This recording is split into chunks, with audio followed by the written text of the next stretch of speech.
Pessoal, bom dia, boa tarde, boa noite. Estamos então iniciando o projeto do Tribunal de Justiça, cargo técnico judiciário.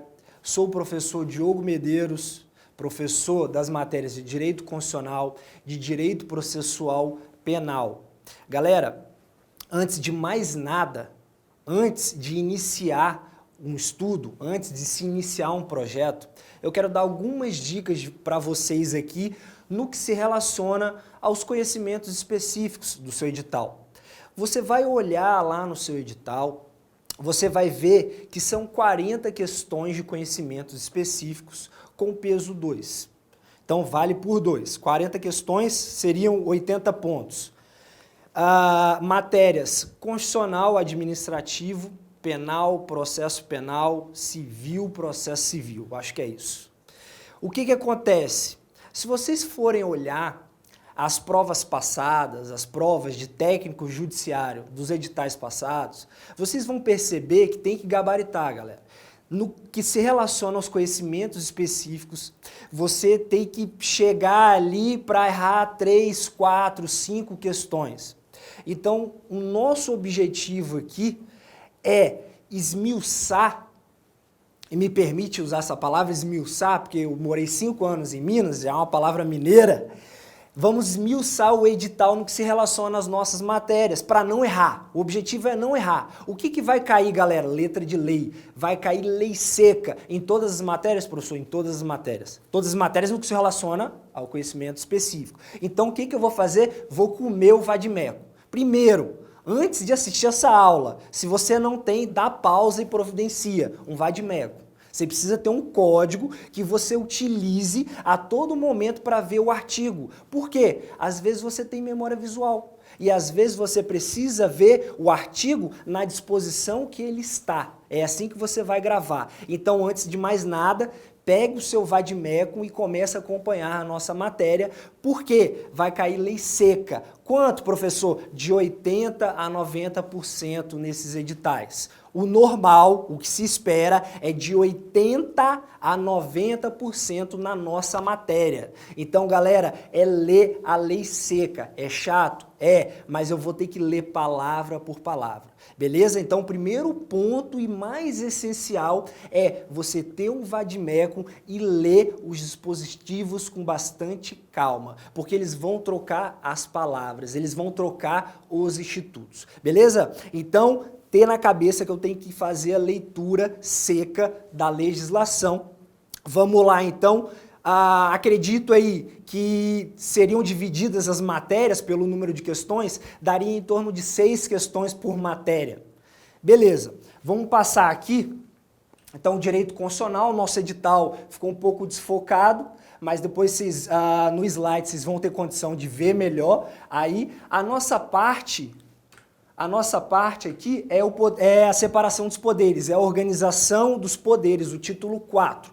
Vocês estudaram com a professora Giglione o título 1 dos princípios fundamentais, o título 2 dos direitos e garantias fundamentais, o título 3 só vai cair algo em torno do servidor público ali, servidores públicos, civis e militares, e a gente vai para o nosso título 4, organização dos poderes. O que é a organização dos poderes? É aquela famosa tripartição de poder. É estudar o poder legislativo, o poder executivo e o poder judiciário, iniciando ali pelo artigo 44, no que se refere ao poder legislativo. Então, olha só, eu trouxe um roteirinho de estudos daquilo que você precisa ler da legislação seca. Então tá aqui, antes de você pegar para ler, dá uma olhada, porque tem diversos pontos que não caem no edital e você tem que ficar atento a isso. Eu, com um pouco mais de cautela, eu botei alguns dispositivos aqui que não estão contemplados expressamente no edital, mas às vezes as bancas cobram e falando que está implícito no edital. Então confie em mim, trabalhe e confia, e vá nesse roteiro de estudos aqui, beleza? Ó, poder legislativo, poder executivo, poder judiciário, beleza? Depois vocês vão olhar com calma, nós vamos passar pela maioria dos dispositivos, ou aqueles dispositivos mais importantes, aqueles que sempre caem nos concursos, principalmente de tribunais, beleza, pessoal? Vamos lá então. E das funções essenciais da justiça também. Fechou, vamos lá. Da organização dos poderes, o que a gente tem? Título 4 da Constituição Federal. A gente tem a separação de poderes. Então, eu vou lá para o artigo 2º da Constituição Federal. São poderes independentes e harmônicos entre si. O judiciário, o executivo e o legislativo. Só que se liga, olha só. Separação de poderes. Você já vai fazer uma anotação aí no artigo 2º.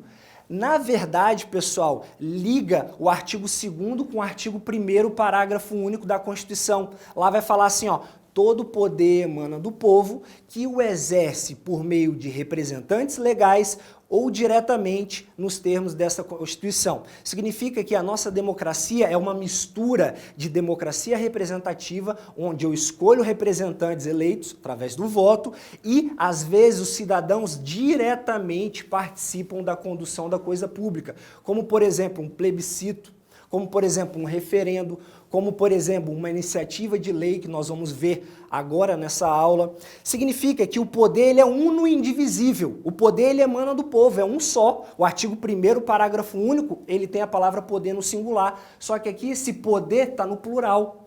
Essa expressão poder no plural, ela é uma imprecisão técnica. Melhor dizendo, ela é uma imprecisão terminológica, porque esse poder é uno e indivisível. Aqui o que se divide são funções, Então o poder pertence ao povo, que se divide em 3 funções: função legislativa, executiva e judiciária. Isso surge, pessoal, essa tripartição de funções, ela surge lá em Aristóteles, na Antiguidade. Lá na obra dele, Política, ele já falava que o soberano, ele cria regras, ele executa essas regras e ele soluciona litígios advindos dessa regra. Só que o poder soberano era exercido por uma só pessoa na Antiguidade. Posteriormente, no século XVIII, no Iluminismo, Montesquieu, o Barão de Montesquieu, ele vai falar que essas funções já faladas por Aristóteles na Antiguidade, elas deviam ser deferidas a pessoas distintas. A gente estava lá no século XVIII, no Iluminismo. A gente tinha o poder monarca europeu. O rei, tudo podia naquela época. Luís XIV, o rei sou eu. Então, a partir daí, o Montesquieu começa a querer limitar o poder para 3 pessoas distintas. Por quê? Quem tem o poder tende a dele abusar. Então, o fundamento da separação de poderes, a primeira anotação que vocês fizeram, é que esse poder é uno e indivisível, ele pertence ao povo, segundo o artigo 1º, parágrafo único. A segunda anotação que vocês vão fazer é que a separação dos poderes, o fundamento é a limitação do poder, ou seja, deferir para 3 pessoas distintas poderes distintos, de forma que um poder possa controlar o outro. Então, modernamente, além da separação dos poderes, vocês vão colocar na terceira anotação que há um controle recíproco entre os poderes. Então, por exemplo, qual é a função principal do poder legislativo? É inovar no ordenamento jurídico. Só que o poder executivo, através do presidente da República, pode vetar aquele projeto de lei. É uma interferência do poder executivo nas funções do poder legislativo.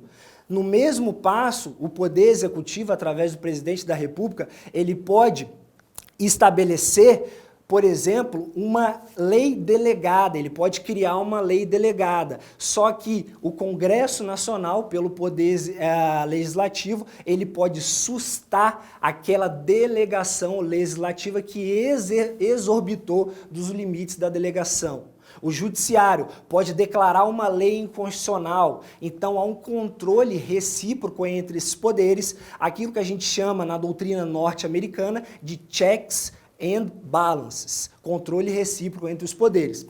Cada poder desse exerce uma função típica, uma função principal, primordial, prevista na Constituição Federal, mas também exercem funções atípicas, funções acessórias. Vamos lá, então, dar uma olhada aqui no quadro. Olha só, a gente tem aqui, ó, o poder legislativo.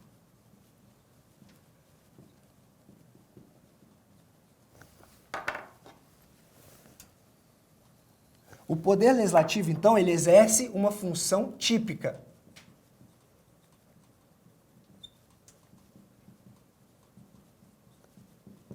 Qual é a função típica, então, pessoal, exercida pelo poder legislativo? São duas funções. As pessoas, os concurseiros erram aqui, eles só lembram de uma função. Essa função todo mundo lembra, que é legislar. Lógico, legislativo, legislar até uma tautologia. Então, o legislativo ele vai inovar a ordem jurídica. Ele vai criar leis conferindo direitos e obrigações aos cidadãos. Então, função típica, legislar. Só que existe uma outra função típica, que é fiscalizar. Legislar e fiscalizar. Olha só, vou colocar aqui. Legislar. Onde estão as espécies normativas que o legislativo cria? Onde que está a lei? Aquilo que é lei? No artigo 59 da Constituição Federal. Via de regra, o poder legislativo ele cria espécies normativas previstas no artigo 59 da Constituição Federal. Vai para o artigo 59 da Constituição Federal e já faz uma referenciazinha. O decreto legislativo e as medidas provisórias são editadas pelo Poder Executivo. Bota aí. As medidas provisórias e a lei delegada, melhor dizendo, tá? A lei delegada e as medidas provisórias são editadas pelo presidente da República, pelo Poder Executivo. Todas as outras espécies normativas são editadas pelo Poder Legislativo. Beleza, e fiscalizar? Por exemplo, aqui, o Poder Legislativo ele fiscaliza quando ele cria uma CPI. Uma CPI lá no artigo 58, parágrafo 3º da Constituição Federal. O que é a CPI? É uma comissão parlamentar de inquérito que vai investigar um fato certo e determinado. Beleza, professor, mas isso não cai na minha prova. Então vou te dar um outro exemplo. Um exemplo de fiscalização como função típica do Poder Legislativo. Está lá no artigo 70 e 71 da Constituição Federal. Artigo 70 e 71 da Constituição Federal, quando o Poder Legislativo Federal, através do Congresso Nacional, ele exerce a fiscalização financeira, a fiscalização contábil, patrimonial, orçamentária do erário, que é exercida pelo Congresso Nacional com o auxílio do Tribunal de Contas da União, artigo 70 e seguintes da Constituição Federal. Beleza? E as funções atípicas? Vamos lá.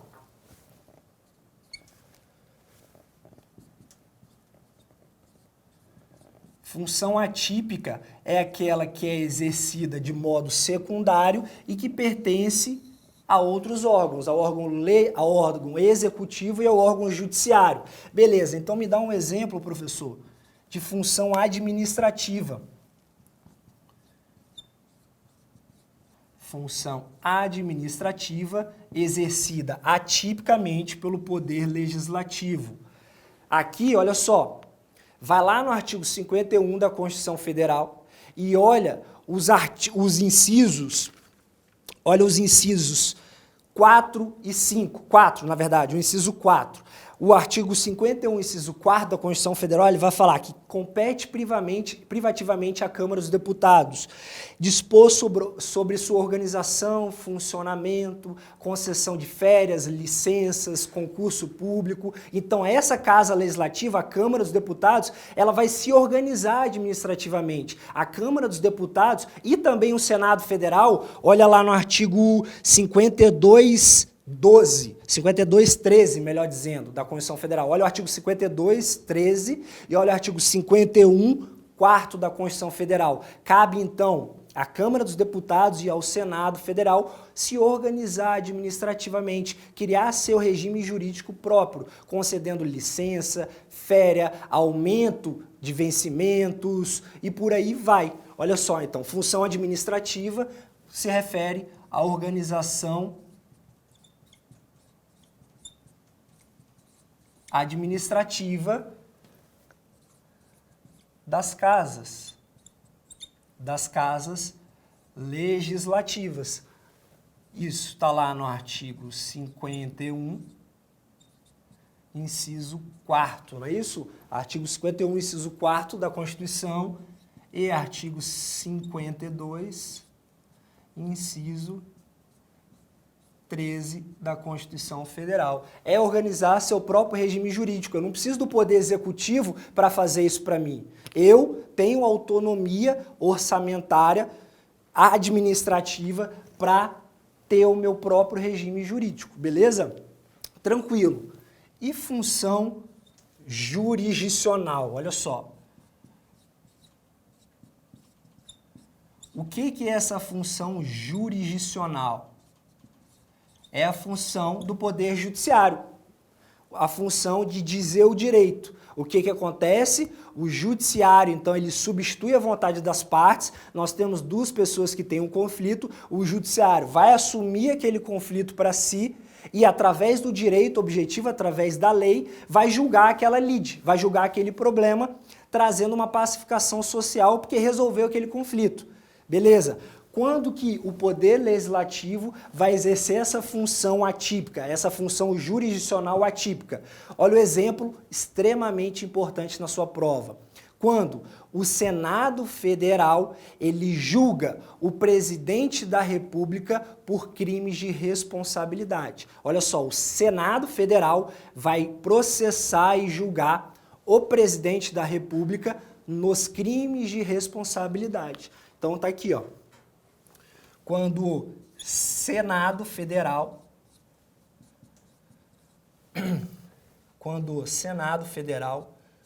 julga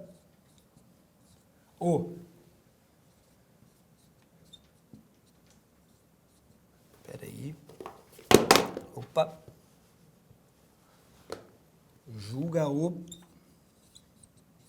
presidente da República nos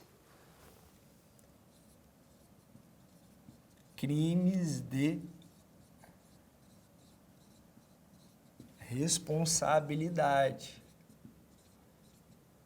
E eu estou falando, por isso que está em vermelho, de crime de responsabilidade, não crime comum. Quem vai julgar o presidente da República em crime comum é o Supremo Tribunal Federal.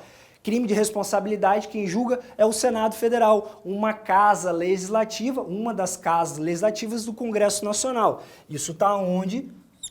Vocês deem uma olhada lá no artigo 52, inciso 1º da Constituição Federal, beleza? Uma função jurisdicional extremamente relevante, desenvolvida aí pelo Poder Legislativo. A gente tem exemplos também do Poder Executivo e também do Poder Judiciário. Só que como a gente vai falar dos três poderes, ou as três funções, melhor dizendo, lá, naquele momento, a gente fala das funções típicas e das funções atípicas. Fechou, galera? Olha no quadro aqui, ó. No quadro a gente tem esse panorama já de todos os três poderes exercendo funções típicas e também funções atípicas. Vamos ficar, por enquanto, no Poder Legislativo. Fechou? Olha só. Poder Legislativo, então. A gente viu já que a função típica do Poder Legislativo é tanto inovar no ordenamento jurídico, criando lei, mas também como de fiscalizar, criando comissão parlamentar de inquérito, fiscalizando o Poder Executivo, fiscalizando as contas dos três poderes, tanto do Legislativo, do Judiciário e do Executivo. E a gente viu as funções atípicas, as funções secundárias e que pertencem propriamente aos outros órgãos, às outras funções. Beleza. Olha só, vai lá no artigo 44 da Constituição Federal e lá vocês vão ver assim, ó, o Poder Legislativo Federal é realizado pelo Congresso Nacional. Está no artigo 44, olha só. Poder Legislativo é exercido pelo Congresso Nacional. Aqui está a primeira pegadinha, eles vão botar: o Poder Legislativo é exercido pela Câmara dos Deputados, o Poder Legislativo é exercido pelo Senado Federal. Errado. O Poder Legislativo da União é exercido pelo Congresso Nacional. Vamos aqui, ó, no artigo 1º da Constituição Federal, tem lá que a República Federativa do Brasil. Então vamos para a palavra federação. Federação é forma de Estado. Significa que a República Federativa do Brasil, ela se reparte em competências entre entes federativos que detêm autonomia. Quem que são esses entes federativos?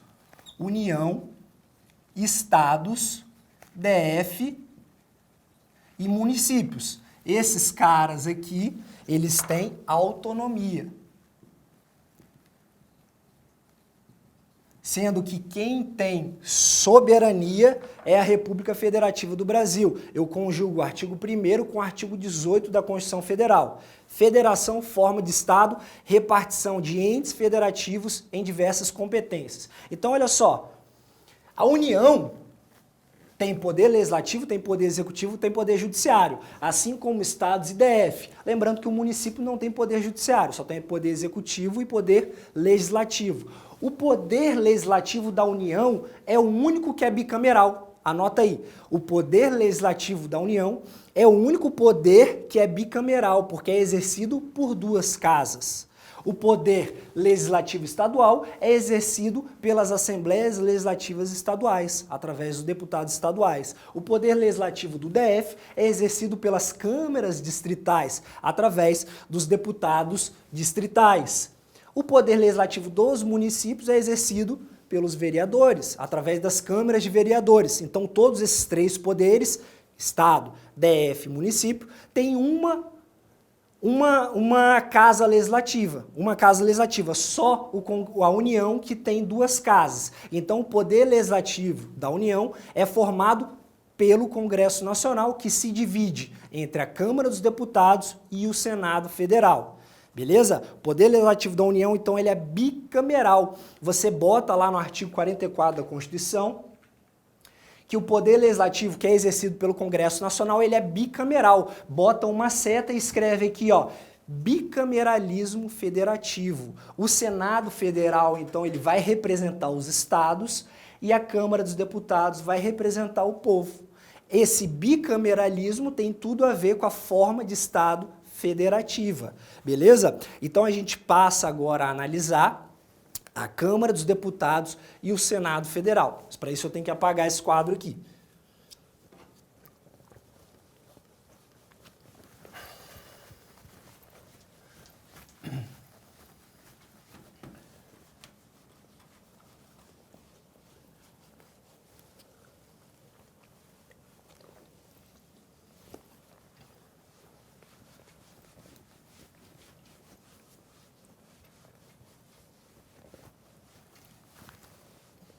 Então, olha só, galera.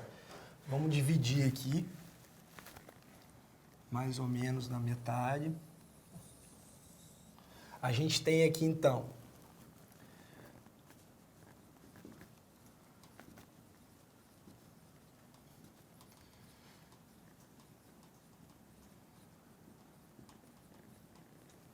a Câmara dos Deputados e do outro lado nós temos o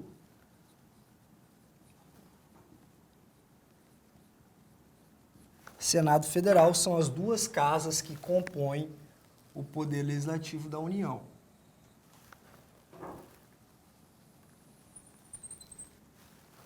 Até o final das 6 aulas, dos 6 blocos que tem, eu vou derrubar esse negócio dos lábios aqui. Pode esperar. Das 6 aulas, as 2 de constitucional e as 4 do processo penal. Vamos ver qual bloco vai ser. Olha só, então o poder legislativo ele é composto por duas casas. A Câmara dos Deputados e o Senado Federal. O que vai cair na sua prova? A diferença. Eles misturam um e outro. Só que olha só, se você for olhar no seu edital, propriamente, não cai a organização e funcionamento da Câmara dos Deputados e do Senado Federal. Só que eles cobram implicitamente. Implicitamente eles cobram e tem grande chance de cair. Então quem que é a Câmara dos Deputados? São representantes. Aqui eu estou falando, vou colocar A, então eu estou falando assim, ó, de composição. Composição das casas. Vou botar em vermelho aqui para ficar mais bonito. Pera aí. Olha só. Quem que é a Câmara dos Deputados? Qual que é a função institucional? Quem representa a Câmara dos Deputados? São representantes. São representantes do povo. A Câmara dos Deputados, ou seja, os deputados federais representam o povo. Beleza, professor, são quantos deputados federais por estado, por unidade federativa? Olha só, vamos lá. O que a Constituição Federal fala? Lei complementar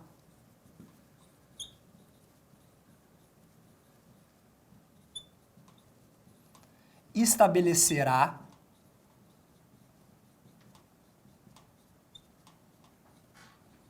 o número de deputados. Vou botar assim, ó, o número de DEP, o número de deputados. Sendo que em cada unidade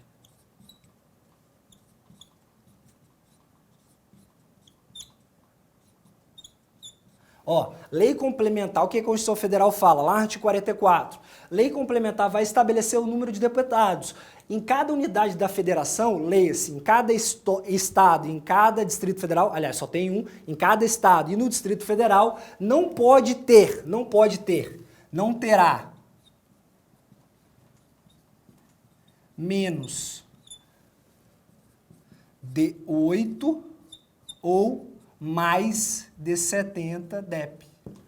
Então a Constituição Federal fala isso. Quantos deputados federais? Depende. Depende do quê?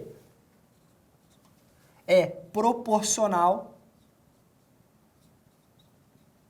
à população. Então são quantos deputados por estado e por DF? Depende do número da população, sendo que nenhum estado e DF pode ter menos de 7 ou mais de 70. Então vamos pensar num estado pouco populoso, o Amapá, 8 deputados no mínimo. Vamos pensar no estado mais populoso, São Paulo, não pode ter mais de 70 deputados. Não pode ter menos de 8 nem mais de 70 deputados. Beleza, qual que é o mandato desses caras? Quanto tempo de mandato? O mandato vai ser de 4 anos. E aí você já vê aqui no 44, parágrafo único, que 4 anos significa uma legislatura. A legislatura, então, compreende o período de 4 anos, que é o mesmo período do mandato dos deputados federais. O mandato de 4 anos. Beleza, como que esses caras vão ser eleitos? O sistema eleitoral é o proporcional. Para eu votar num deputado federal, o sistema eleitoral é o proporcional. Tanto o deputado federal quanto deputados estaduais, do DF, vereadores. O que é isso? Quando o sistema eleitoral é proporcional, vale o voto da legenda. Elege deputados federais o partido político que tem mais força política. Então, há uma divisão do número de candidatos pelo número de vagas. A partir de então, a gente tem o chamado quociente eleitoral. Não precisa saber isso. Só precisa saber que quando eu voto num deputado federal, eu não voto na pessoa em si, eu estou votando no partido. De forma que o partido que terá mais votos vai eleger o maior número de deputados. Então eu não voto na pessoa, eu voto na legenda, eu voto no partido. Esse é o sistema proporcional. Razão pela qual, podem anotar aí, que não terá suplentes. Não terá. Nós não teremos, deixa eu apagar tudo aqui que ficou meio borrado. Então não terá suplentes. Por quê? O suplente, aquele cara que vai substituir a licença eventual de um deputado federal, ela é daquele mais votado do partido, que não conseguiu se eleger. Então não terá suplentes. A gente vai ver as diferenças aqui com o Senado Federal. Mas beleza, o que mais que a gente tem? Quanto a deputados federais. Os territórios federais. O que é isso, professor? A gente viu que a federação é uma forma de Estado, o que envolve a repartição de competência em entes federativos, União, Estado, DF, município. É possível que por meio de lei complementar, isso não cai na sua matéria, que possam criar territórios federais. Os territórios federais não serão entes federativos, mas pertencerão à União. O território federal não é ente federativo, igual União, Estado, DF, município, mas pertencerá à União. É uma descentralização administrativa da União. Se forem criados territórios federais, hoje não tem nenhum território federal, mas nós já tivemos, mas se fossem criados territórios federais, quantos deputados federais nós teríamos nesses territórios federais? 4 deputados. Então, olha só. 4 DEP, 4 deputados federais por território Federal. Fechou. Acho que são essas características principais que caem na prova. Então, Câmara dos Deputados, representantes do povo, sistema proporcional. Quantos deputados? Depende ao número da população. A lei complementar que vai falar de forma que nenhum estado ou DF pode ter menos de 8 ou mais de 70 deputados federais. Mandato desses caras, 4 anos, o que significa uma legislatura. Beleza, se a gente tiver território federal, 4 deputados por território federal e não terá suplentes. Fechou. E o Senado Federal? O Senado Federal é a outra casa legislativa que compõe o Congresso Nacional. Só que no Senado Federal nós temos, então, representantes do Estado. Então, olha só, nós temos representantes do Estado. Então, essa representação aqui, ela é representante do Estado, esqueci de botar aqui, e DF. De forma que essa representação ela é paritária. Independente do número da população de Estado e DF, eu vou ter sempre 3 senadores por Estado e por Distrito Federal. Não importa se é São Paulo, que tem muitos habitantes, ou se é o Amapá, que tem poucos habitantes. Eu sempre vou ter 3 senadores por cada estado e no Distrito Federal. Então, olha só. 3 senadores. 3 senadores por estado e por DF, beleza? Representação é paritária, que é mais fácil. Qual que é o mandato desses caras? O mandato deles é de 8 anos, ou seja, 2 legislaturas. Como assim, professor? Legislatura, tá aqui, ó, artigo 44, parágrafo único. Legislatura é o prazo de 4 anos, é o mesmo prazo do mandato dos deputados federais. Senadores, 8 anos, logo 2 legislaturas. Fechou. Só que a Constituição Federal faz uma ressalva. Ela vai falar assim, muito embora o mandato do senador seja de 8 anos, a cada 4 anos nós vamos ter eleição de senador, de 1/3 a 2/3. Como assim, professor? Não entendi. Nós temos 4 anos, eleição de senador. De 3 senadores no estado, a gente vota em 1 de 3. Passa 4 anos, a gente vota 2 de 3. 4 anos, 1 de 3, 4 anos, 2 de 3. Então a representação ela vai se fazer. A representação vai ser renovada parcialmente a cada 4 anos. Por 1/3, por 1/3 e 2/3 alternadamente. Por 1/3 e 2/3 alternadamente. Então, olha a diferença. Na eleição dos deputados federais, eu posso ter a renovação integral dos deputados. No Senado Federal, eu só tenho a renovação parcial, porque às vezes, 4 anos, eu escolho 1 de 3, na outra legislatura, eu escolho 2 de 3. Então, essa renovação é parcial no Senado e essa renovação é integral na Câmara dos Deputados. O que mais? Qual é o sistema eleitoral? O sistema eleitoral não é o proporcional. O proporcional é dos deputados federais. O sistema eleitoral aqui é o majoritário. Como assim, professor? Majoritário, aqui sim, aqui eu voto no senador, na pessoa do senador, o indivíduo isoladamente considerado. Eu não voto no partido, o partido não precisa de votos para eleger senadores, beleza? Então, isso aqui tem tudo a ver, já que o sistema eleitoral é majoritário, isso tem tudo a ver com os suplentes. Já no registro da candidatura, o senador vai se candidatar com 2 suplentes. Então eu tenho 2 suplentes. Se eu, candidato a senador, for eleito, eu já vou com 2 suplentes. Então, 2 suplentes. 2 suplentes, caso ele seja eleito. E a outra diferença aqui é que não terá, isso aqui é bem importante, cai muito em prova, não terá senadores nos territórios federais. Diferente da Câmara dos Deputados, que nós temos 4 deputados federais se tiver território, no Senado Federal, se tiver território, nós não teremos senadores nos territórios. Essas são as principais diferenças, pessoal. E aí, nós vamos então para um próximo bloco, que aí a gente continua vendo as diferenças da Câmara dos Deputados e do Senado Federal. Continue comigo.